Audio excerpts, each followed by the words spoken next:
This is Bigger Questions with your host, Robert Martin.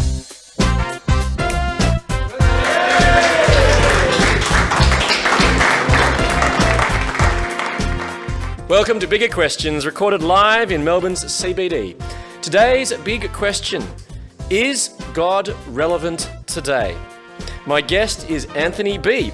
Anthony is Melbourne born and bred and works in the construction industry. He loves soccer, Brazilian Jiu-Jitsu and Hawthorn, and he joins me now. Please welcome Anthony B. Anthony, welcome to Bigger Questions. How you going? I'm going well. You work in construction, but is it fair to say that you actually like destroying things? That would be correct, yeah. Yeah? So what do you do? Like you actually... Yeah, swing sledgehammer. So I do demolition, Yep. asbestos removal. Yep. Is the area we specialise in mainly, which is breaking stuff and that. So it's pretty fun, yeah. Is that fun when you're angry? Yeah, even when you're happy, even That's time, right. it's just fun to break things. If you're a man, you break things. Yeah. Very good. Anyway, well, to kick off Bigger Questions, we like to ask a couple of smaller questions. We do try to have a bit of fun on the show. Today, we're talking with Anthony B. about if God is relevant today. So, Anthony, our smaller questions to you today are, how well do you know useless things? There's two questions, both multiple choice. Now, question one. The useless box is described as one of the most useless inventions ever made. It's a DIY electronics kit which becomes a plain black box with a switch on top to open it. Now, when you turn it on, a motorised arm immediately turns the switch back so that this box shuts again. The box has only one function: turn it on and it turns itself off. It's described as one of the silliest electronic kits ever. Okay? Now, you can purchase this kit from the Think Geek website. How much is the useless box kit? Is it A, $9.99, B, $19.99, C, $39.99, or D, $99.99? I'm going to go with D. Well, I appreciate your moving to the extremes. The actual answer is C. It's actually only $39.99. But so you'd spend $100 on a useless box? No, but I think people would. Or would you spend $40 on a useless box? No. No. Well, people do, apparently. You can actually buy it. Can you think of anyone who would use or could use a useless box? I reckon my oldest kid would have a lot of fun with that. Yeah? For how long? Probably 5 minutes, really. So it's useless, yeah. But anyway, question two. In August 2016, newspapers were reporting on what was claimed to be the most useless job in the world. What was the job they were referring to? Was it A, pet psychic, B, a lifeguard at the Olympic swimming finals, C, bathroom attendant, or D, a political and finance experts on 24-hour news networks? I'll go with B. You go with B? Yeah. Well, the answer is actually B. Correct. One observer wrote, "Surely a lifeguard at the Olympic pool is the most redundant job in history." You can imagine, Michael Phelps has only won, 23 gold medals. And I need the help of a lifeguard to get me out. You can't think of any other useless jobs? Or maybe you shouldn't say. No, I probably shouldn't. You shouldn't say. Well, Anthony, congratulations. You got 1 out of 2 of our smaller questions right. You passed. You've been confirmed as somewhat of an expert in useless things. A big round of applause for Anthony. Thank you. Now, Anthony, we've talked about some useless things and useless jobs. What about God? Was God something that you thought was irrelevant and useless? For myself, yeah. Yeah? Yeah, absolutely. For other people, I could see to other people God may be relevant to them, but I could never see how God could be relevant to me for quite a period of my life, yeah. Yeah, okay. Well, perhaps, obviously you don't believe that anymore. Correct. Maybe you could tell us what changed. Maybe start about what you thought about God when you were growing up. Okay, yeah, I grew up as a young kid believing in God. My mum believed in God. My dad kind of believed in God when it suited him, so one minute he did, next minute he wouldn't. So I believed in God, but I had a bit of a warped perception of God, I was sort of like a God with a ruler that was going to hit you on the head when you did something wrong sort of picture of God. And whenever I asked questions as a kid, to my mum or to people, about God, I could never really get answers. They'd never really give me any logical answers. So you needed a show like this. Yeah, pretty much. Pretty much. So you asked a lot of questions, but you never got answers. So this was growing all the way up from primary school and high school? There were moments, even at a very young age, I would question whether there's a God, and then I'd kind of look at the earth, look at the planet, look at things, and think there's got to be something. How can all this come out of nothing or without any purpose? But I remember in grade 4 going to my teacher and asking my teacher in grade 4, how do we know God's really real? How do we know Jesus walked on water and that stuff? Because that stuff sounded crazy to me even as a young kid. And she'd say, because the Bible says it. And I'd say, well, how do you know the Bible's true? And it was sort of the answer always, it just is. Well, you just got to believe, you just got to have faith. And it was okay at that age. I kind of accepted it then. But as time got on, it got harder to sort of, wasn't enough, Couldn't answer those questions, yeah.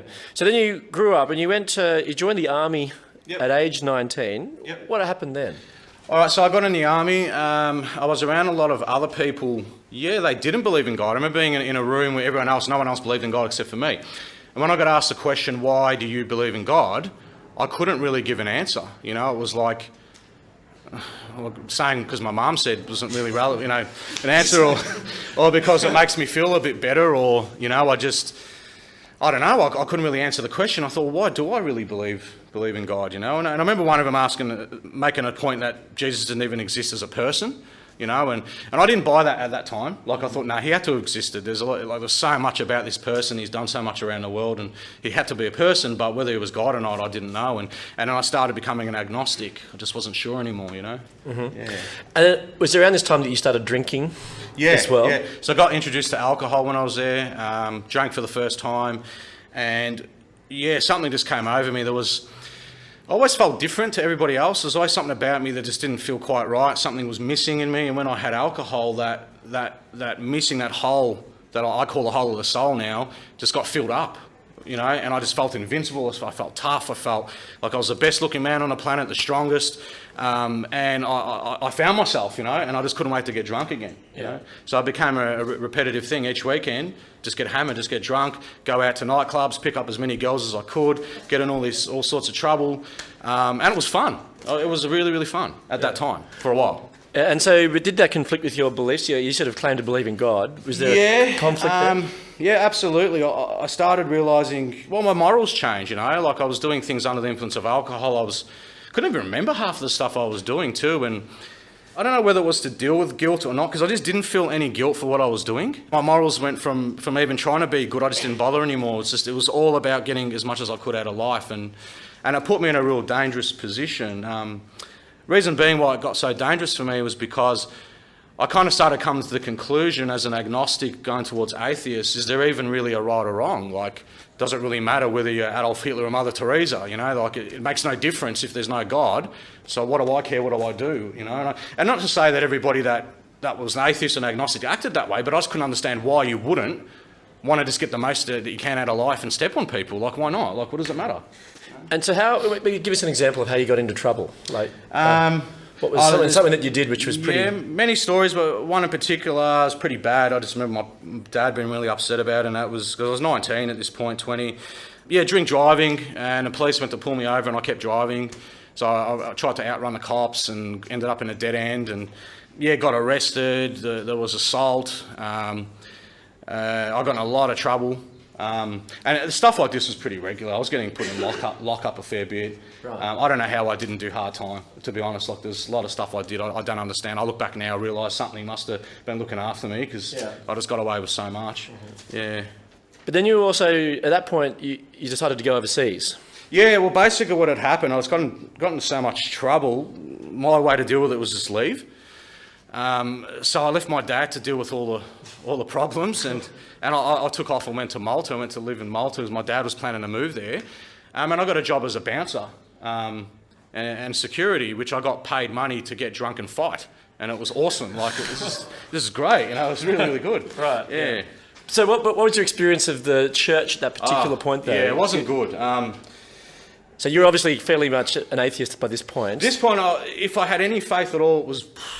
very, very, very little. And, Yeah, at that point when I got there, the church had a lot of power over, and it still does in Malta. I think it's the only country left that you can't divorce in, to believe it or not. Yeah, so it's quite powerful. I'm not saying it's all bad, but it's a powerful church, and I just saw a lot of people that I knew, a lot of friends I knew that were doing criminal activities, but they're going to church on Sundays, and then they'd come out of church during the week, and they'll be continuing the criminal activities, but they all thought they're going to heaven when you spoke to them, and it just didn't make any sense to me. It's like, it's just so hypocritical, you know. It just can't work this way. And then when I met my wife, one of the rules her mum had was I had to go to church with them, you know. So I was forced to go there. Otherwise, I wasn't allowed to go out with her, you know. And so I was forced to go to church, listening to a sermon that barely made any sense. I couldn't make sense of it, and just looking at all these hypocrites around me, you know. And it just, yeah. So God seems pretty irrelevant. Ah, yeah, very, very. It seemed stupid. It really did. Yeah. And then, so you met your wife at this point, and she was worth going to church for. Yes. But what happened? What happened there? Yeah, basically, we got married. But prior to getting married, I had a friend of mine who's an actor, lived in England, and I was working in a gym at that time, made friends with him, and he put me onto Ricky Gervais, who's a comedian, and I watched one of his discs, and he really just mocked the Bible, you know. This really made it sound really stupid, and when I watched it, it kind of made me realise, well, this is really in there, this must be stupid, you know.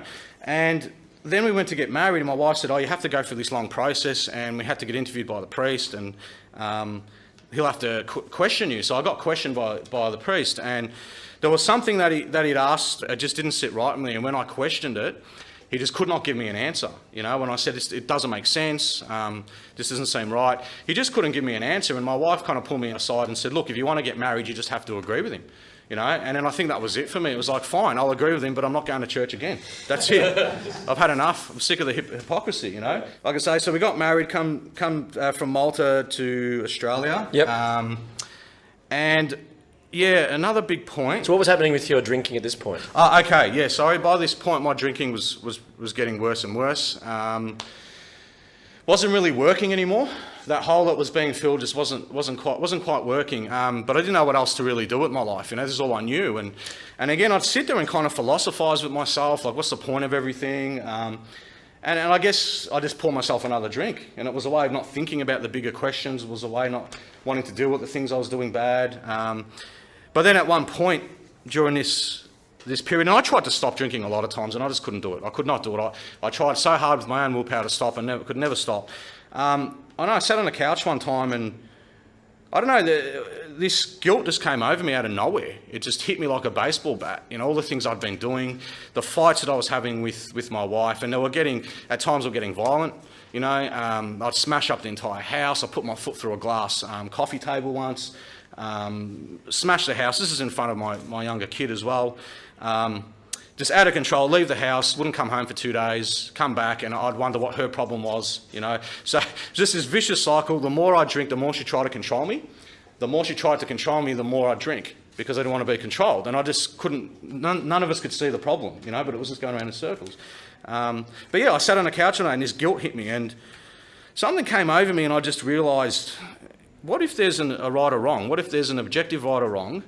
And where would I be going? You know, and it just came real to me. All of a sudden, that realisation came real. And I'd already been looking into things. I read an article by Gary Ablett, seen it was in the newspaper years ago, and he'd wrote about the mathematical odds of the universe and how it came and all that kind of stuff. And I remember hearing it from other people before, but never really looked into it. So I did a bit of a study, and once I read into it, I realised, man, how have I taken naturalism so literally so quickly without even looking into other things? Why have I accepted that there is no God? How do I even know there is no God? Why am I living like there's not one? I don't know. So it started from there. Really. Yeah. Then one day you were parked in a school car park, yes, and you saw people going to church. Yeah. How did you react? Yeah, so we're at church, we're sitting in a car park once, and I believe, getting my child baptised, my wife was still a believer, I wasn't, I mocked her constantly, so we never talked about it much. And I was sitting there, and all these people were walking into church, and at this point I was already starting to question myself, you know. And I made the comment, look at these idiots, like, look at them wasting their time. And my wife never would normally say anything back, and she just said to me, well, maybe you're the idiot, and maybe they're the ones that are doing the right thing. And I was looking at myself, and I was sitting in a car. I had a cigarette in my hand with my kids in the car because I couldn't care less about anyone but myself. My fingers were yellow. I had a bad hangover, massive headache, couldn't even remember the night before, and then all these people with smiles on their faces walking into this church, and I couldn't help but to resonate a little bit with what she said. So what did you do? I actually, started researching a bit more. My drinking got even worse. The last night I'd gotten drunk, I basically got really, really drunk, but this time I really promised myself to use all the power that I had just to have 6 beers. And my brother-in-law came over from Malta, and he came over at 12. I hadn't seen him for years. By 3 o'clock I was in blackout. I couldn't remember anything. I hurled empty bottles in my neighbour's house. Couldn't even remember that. Smashed bottles everywhere. Took off, come home very late in the morning, woke up in bed. And I don't know, I got up in the morning and I couldn't even look myself in the mirror. And I was just so disgusted with myself when she told me what had happened. And I'd realised my neighbour had a young infant that was living in a house, and a bottle could have easily went through the window and smashed it and killed her child. And it kind of resonated to me, how long am I going to keep getting away with doing things, And I kind of spoke to God. I just sort of said, God, if you're real, if you're there, I said, I can't go to a church. I can't, show yourself to me. Show me where I've got to go. What do I need to do? So I spoke to God for the first time in years. And I ended up on a job very quickly, very soon after that, with a guy who was working there. And he was talking to me about how much he used to drink in a past tense. And it was more than I drank, but he didn't drink anymore. I was like, well, how on earth do you stop? You can't just stop. I've tried everything to stop, And he mentioned AA. He goes, I go to Alcoholics Anonymous. And I'm a good friend of his today, which is great. And I said, look, I can't go there because many years prior I'd walked into an AA meeting once younger, as a younger person, and I saw God written all over the banners, and I said, well, I can't do it. And he just explained to me it's a spiritual program. There's no religion. You're allowed to believe in a God of your own understanding and just give it a go. Yeah. So you went along? Yeah, so I went to a meeting. I remember standing out front the meeting, saying, should I go in, shouldn't I? And I eventually went in, sat down, listened. I could identify with everybody in there, and I realised, man, I'm an alcoholic. So I did what they suggested, and basically I'd done the 12 steps, which they said were spiritual principles, and I applied them to my life, and all of a sudden, I was praying, I was talking to God, and it was like a wall came up between me and the drink. It was like almost I couldn't drink anymore, like something was physically stopping me from drinking. And I believed in God. I read the big book, and there was God written right through it, and the founders. So why did you now read the big book? Why did you read the Bible? I wanted to know where these spiritual principles come from, right? I said they're talking about these principles. They work. They honestly work. Where do they come from? I did a bit of research and found out that the 12-step principles come from the Bible. Did that surprise you? Yes, absolutely. Absolutely. It surprised me big time, because what I put it down to was like, a first century Palestinian Jew that was a carpenter, said something 2,000 years ago, and today I'm now sober. That's basically how I put it. And I thought, how does that work? And all these other people are sober, and it's coming from his teachings. And I thought the Bible was worth purchasing and reading. So you bought a Bible? Yes, I bought a Bible. It was a strange way that I ended up buying it, but I did buy it. I won't go into that because it goes a bit too long. But I bought a Bible, didn't read it, held on to it for about 12 months, put it away. We renovated our house, and the Bible kept coming back onto the kitchen shelf. I'd be packed away, come back out again. And then there was an important moment in a court case. Correct. So tell us about what happened there. This is where you actually started reading the Bible. Okay, so... yeah, basically what had happened was, we renovated the house. I was in a court case at the same time, and the court case had to do with two people who were very close to me. It was a sexual abuse case, actually. And I was a witness. It happened many years ago. The person that was accused had been let off many times before. And I was working at the same time, and I was taking my court clothes to work in a bag. Somehow with all the renovations going on, the Bible ended up in my bag, right? And it was getting taken to work with me. And I was undressing and dressing up for court, and the Bible's in the bag. I take the Bible out, kind of flicked it open a little bit, closed it again, and left it on my workbench. And not long after that, I got a phone call, and it was from one of my friends, and she was in just complete hysterics, crying on the phone. This person had intimidated her, and she was just put in a very bad position, and I got extremely angry. And this case had been going on for years. I kind of made a decision in my head there and then, that was it. I said, you know what, I've had enough of this, he's going to get away with it. It's a historical case, you've only got 10% of winning these cases. And I made a decision I was going to go there and punch his head in. That was it. I started storming out of the building. So what were you thinking when you were storming out? I was thinking, would I still have mortgage insurance if I'm in jail? So the mortgage can still get paid. How long I'm probably going to go in for, because I knew I was going to go to prison. I thought I'll just walk over and just let him handcuff me, but at least I got him, you know. And so that's how sure I was at the time. Maybe it might have changed by the time I get there, I don't know. But at that point in time, I was sure. And I walked out of that building, and I stepped out on the street, and I just remember feeling this breeze, and these trees were moving, and there were leaves blowing. And I just noticed it was a busy street in the city, and there wasn't really anybody on the street. And as I was walking up the hill in anger, I just noticed this bike was chained to a tree, and it had a sign on it, and it had a scripture, and it had, Jesus loves you, you need to read the Bible. And I just stopped dead on my tracks, you know, and again, I almost felt something physical at the same time kind of stopping me as well, and I just remember the Bible up in the office, and I thought, it was like God was telling me, you know, you've got a choice here. You want to go that way, you want to go this way.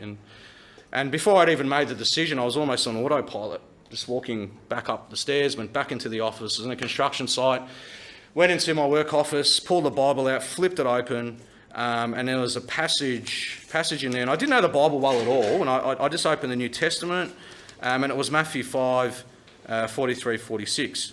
You have heard that it was said, love your neighbours and hate your enemies. But I tell you, love your enemies and pray for those who persecute you, that you may be children of your Father in heaven. That was the Bible, that's what it flipped open to when you... Yeah, that's what it flipped open to. So I had read writing from Jesus. I read that passage, and I just started praying. I started praying for the person I was angry with, the people I was angry with, and the hate and the anger just started dropping away. And then I just collapsed. I kind of physically collapsed, and I fell on my knees. I started crying like a baby and just said, God, I can't do this anymore, you know.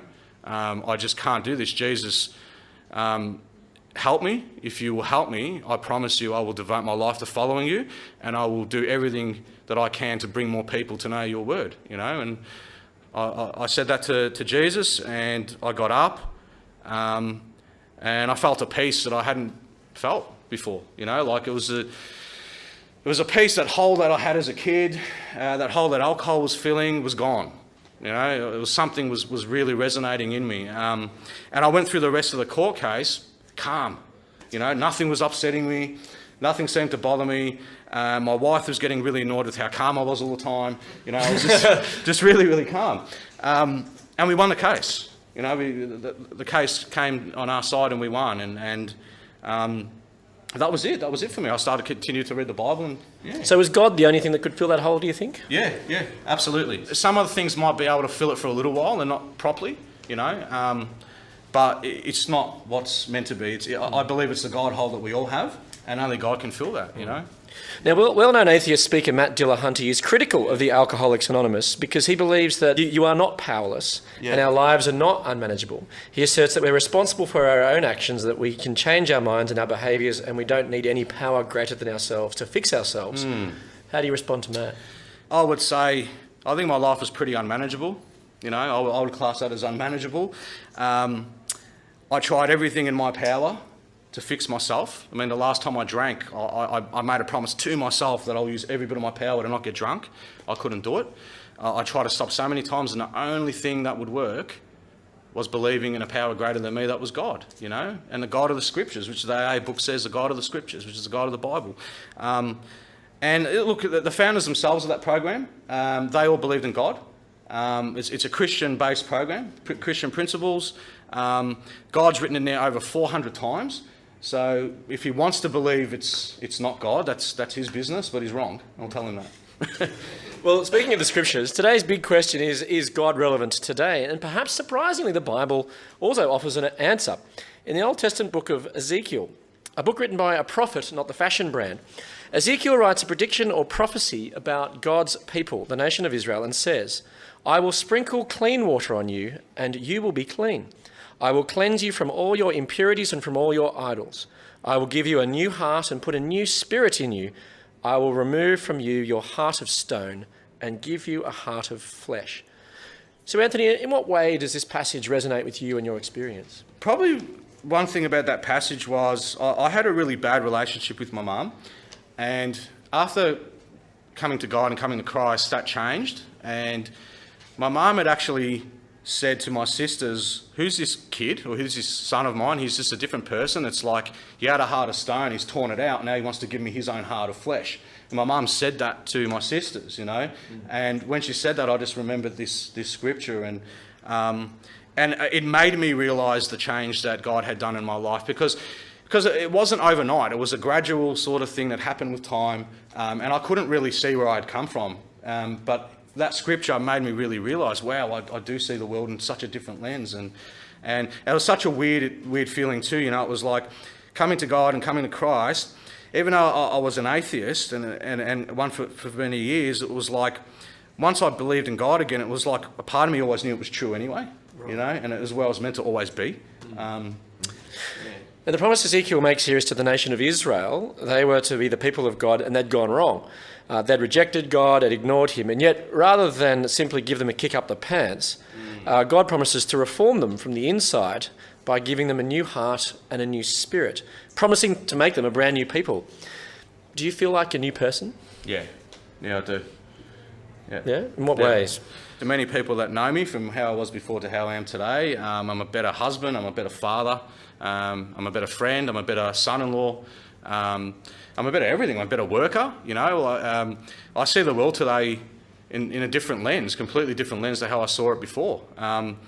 And, you know, so even just with my in-laws, you know, I've got a relationship with them. I mean, we used to fight like cat and dog, and now we're actually really close. And, yeah, so I'm definitely a different person today because of God. Yeah. So it's made a big difference to you, being cleansed or being this new person? Yes, absolutely. Anthony, is God relevant today? Yeah, absolutely. 100% relevant today. Yeah? And your life story in many ways is a demonstration of that? Yeah, I think so. Yeah, definitely. Fantastic. Well, let me leave you with the Bible's answer to the big question, is God relevant today? Ezekiel 36:26. I will give you a new heart and put a new spirit in you. I will remove from you your heart of stone and give you a heart of flesh. I look forward to you joining us next time for bigger questions. Please thank our guest today, Anthony B.